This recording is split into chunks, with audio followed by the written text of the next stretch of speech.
ya kale awo nga tuvuddeyo munnange speed yayiri nnyo nga twagala kuba nga tumaliriza because obudde butwalaganya saawa zizo ziri 4 dakiika 35 ate nga twagala okuba nga by saawa 4 ne dakiika 45 tuba tumaliriza sheno so tugenda ate mbyobufuzi nga imanye eggwanga saa zino liri mbyabufuzi nga twagala obebaza mwena abantu bekumideko kuva gye twatandikidde paka wano wennyininyini wetutuuse essaawa zino zennyininyini okuba nga mutulaba gwatulabira ku mitimbagano ku Facebook, ku Instagram. Thank you so much, na ku YouTube yaffe kyenyiza okakiki mugenda wansawo subscribing ne nga tulabira the show is proudly sponsored by bannaffe aba King Montage Studios nga bano basangibwa wali enankulabye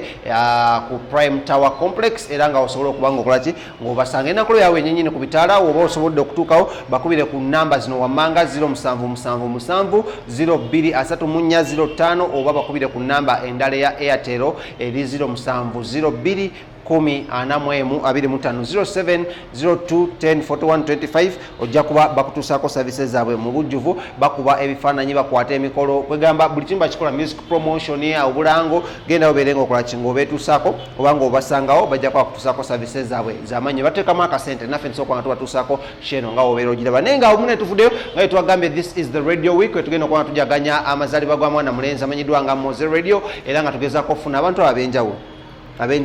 okubanga bayogera ku mukulu ono amanyiddwa nga Moses Mozey Radio era nga ono yali mu dynamic duo emanyiddwa nga eya Radio and Weasel.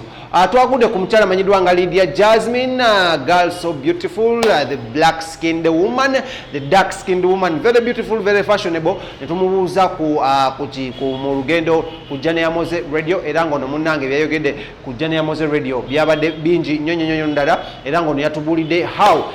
she had become the official backup singer wa Mozey Radio, then after Mozey Radio namuzimba namuyigiriza okuyimba then nabeera nga atinaye kati I'm making a brand of who she is right now. Mujukire muno Lydia Jazmine ono radio yamuwandikirako ennyimba nnyingi nnyo era nga munati yamukotogera after being a backup singer for Radio and Weasel for a very long time namuwandikira ennyimba zino nazimuproducinga aye nezibanga zifulumira nezibanga zitumanyisa who Lydia Jazmine is. So munange yatubuliddemu message zasinga okuba nga ajjukira ku mwana mulenzi Moses Radio n'agamba ye kyasaba government oba kyasaba abayimbi banne basobola okuba nga bakuŋŋaanya akasente akanje nnyo basobola okuba nga bakolera Moses Museum era government nagisaba etekewo Moses Radio's Day. Oshegede Moses Radio's Day ngene tugendayo ne tukungubagira omugenzi ono naddala ku birthday ye oba ku lunaku lwe yafiirako abantu bagula t-shirts ne bagula CDs ne balambula ekifo Moses we bamuziika gane bamukoleyo ka museum as a give back to the music industry. Natugamba muno munnange ye bulwabeera olunaku olutuuka abeera bambi awulirawo bingi era batayagala nakwogera because Moses Radio amujjukiza bingi nnyo from mentorship okubanga muyimbi wakabi nnyo olwavuddeyo ne mugana Lydia Jazmine ebibyo ne fik fameka bituuse awo ne rujja mu Misiri yabadde nga agambye okutta obuugi n'omixinga mu bunyeebwa n'ofunamu awo ekintawule ekitategerekeka naye yatubuulidde ku mwana mulenzi amanyiddwa nga Rickman era nga ono Rickman munaye bakoze akayimba bakayita good night era namugamba tetusobola nnyo ng'opostinga fik fameka kyekyabaawo naku wewe tukulawo opostinga bubwo ate nga bumpi ate naganze mya mufashionable kyemba mumanya era nina omuvubuka nkolako akola engoye zino bamuyita simanya Mavo Kampala. So twayogedde bingi nnyo ne mwana mulenzi ne mwana muwala amanyiddwa nga Lydia Jazmine namuyita mwana mulenzi kikulu Lydia Jazmine onyume muno mu bayimbi abakyala bano n'aba zero lens Lydia Jazmine takwatanga mu kizigo okimanyi angamba mba n'abapya abakajja okimanyi abasinga bakuttemu naye takikwatanga mwadde n'okikigwamu anyway kankatwale wa mwana muwala amanyiddwa nga Lydia nagende mukwano mugamba mukyala akanyiriro ne ka wait ugambye mirembe neze tukyakola munnange tuli awo tetubitegeera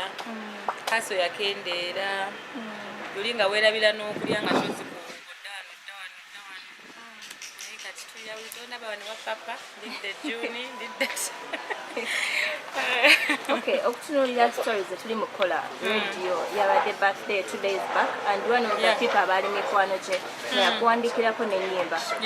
like radio osinga mujjukirira koki radio first and foremost radio nze Lydia Jazmine is my favorite Ugandan artist ever yali abaddewo kaka kati nti takyali mbulamu bwansi eno sinnafunayo replacement oba okitegeera there is a lot radios so okwogera n'enkeesa but nze nga nze yafunako kakisa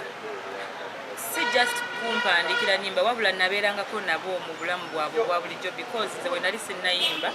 jukira nali backup artist nali official backup artist wa Good Life ne manya radio how he lives his life on a daily like what he does musajja mugezi nyonyonyonyonyonyo yali musajja mugezi nyonyo nga bw'okiwulira nemba ne chance mulabako mu studio nga how he writes music kasita kwata pen n'olupapula dakiika and I don't know of a song or a radio nga oluya noga nti oluyimba lubi sikiwulirangako sikirabangako so namwigirako bingi ate namwegomba nnyo talent ye eddoboozi lye everything about him he's very passionate ate ali muntu w'abantu radio ayine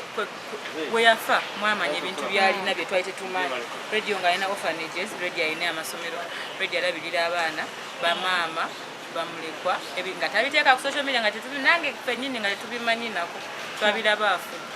omuntu ow'ekika ekyo aba muntu mulungi aba muntu wanjawulo nekitegeeza yali akolera ku mutima nga kwegamba yali wanjawulo ebiwaddala wandiyagadde radio ajjukirwa atya ng'abayimbi abalala mu nsi ezikulaakulanye ez'ebweru nzijjukira gye twamuziika twakolayo some kind of a museum simanyi how far it is oba bagimaliriza baakolako nebikomawo kati pozi kati era kati ngaffe abayimbi oba ne famire ye abantu ababadde bamufaako bamwagala ze ndowooza twandikimaliriza ekyo ekintu idea yali nnungi bwe twali tuziika nalaba kye baagala okukola nga buli lunaku olwo we lutuuka tumujjukira because baali bagateekayo bifaananyi bye ennyimba ze CD nga abantu bagala ne bagula lubanga radio de mugala ne mugula to support his family sente zivaamu nga zisupportinga abaana bekuba yaliko abaana alina abakyala alina abaana be yali alabirira alina amasomero so nzijjukira baali bagaye nti ebintu ebinaavanga awo obuyambi nga bugenda mu projects ze so olunaku lwe yafa lwandibadde nga lujjukirwa nga tugendayo eyo eringa some kind of like a museum nzijjukira nalaba it was a good idea so that kyakitiibwa nnyo kintu ekyo kiba kimala kiba kirungi so ndowooza kye balina okumaliriza twala ntusobera nti even this time round mugenda kukolayo kapate nga bulijjo ne ku luno mwenna teri wadde yaguze keeki ey'ebitaano anti munaye olaba bye tulimu ebya covid tebakkiriza amabaala masibe kuba luli nzijjukira twagenda there's a place mwekolola awo wetwali ne bagamba awo ewakamiliyoni we babeeranga kati tetukyasobola genda mabaala tetukyasobola kukola pate tetukyasobola tuli grounded so tewali nnyo kyamaanyi era tesobola kukola because of the situation eya covid-19 ebiri mu ggwanga mubimanyi but I think senga si ekyo twandikoze something tunulire aba katuvudde ku radio olina akayimba akapya akalimu ebyambalo concept eyo bawagijewaffe aka good night aka good night ng'oli n'omwami omu it is a good night it's nice ne concept y'ennyimba y'okwambala olina amaggo eno nina designer wange bamuyita stylist bamuyita Mavu Kampala namukubira ne muwa idea kintu kyenjagala namugala njagala olugoye nga lwa gold nga luwanvu ng'aba abaqueen we bambala abe Egypt abeeyo mu Central Africa so ye yakikola ali talented nnyo mwana muto ali awo mulungi nnyo bamuyita Mavu tumukyadde yeebuuza Jazmine yafusse mu America naye nze bamumanyi ebintu bya fashion byagala nnyo so of course nali nina okukola ekintu kikwata attention ate n'akayimba bakawagidde bambi mwebale kaagala kake kaliko neyanziza obuwagizi tutunuulire essaawa eno tulina mama wadi naye tulaba nti abantu babadde balina okujja nga kalidi beekubye bataddewo ensonga ezitakwatagana baziteekamu ebyobufuzi do you think music wano tagenda tuuka ekiseera agwemu value because babitaddemu nnyo feeling I understand birina kuba virtual as in birina kuba online kyemmanyiiko nze kitalina kujja wano wabula agenda bawuwe makage I don't know baba bakoze set up somewhere gyagenda okukolera nga tubirabira ku masimu that's what I know n'abayimbi abala bonna bigenda babya ku masimu biri virtual twalanye nga yeekubye bannayuganda ne banyiiga nnyo sinnabakiwirako ekyo wabula nze kyenawulaba bwe bamuwanika ne bagamba lwaki ajja simanyi bikikyo nga bwobimanyi naawe ebyawano naye and political situation gye tulimu abannayuganda osanga tebanaba stabilizinga politically oba tebeyagaliza kugambye ŋŋambe ki saagala kujajinga saagala teekayo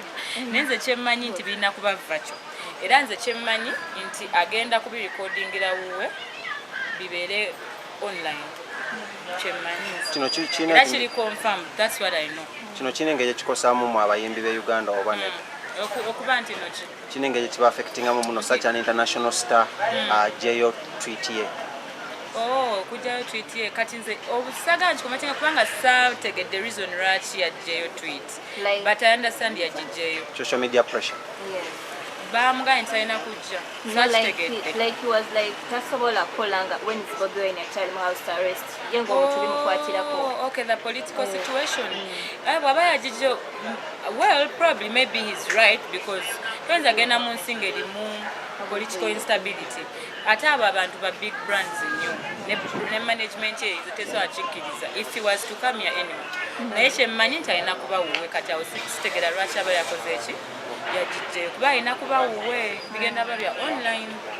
naye senga yabadde nti kwesitula nandi mu understandings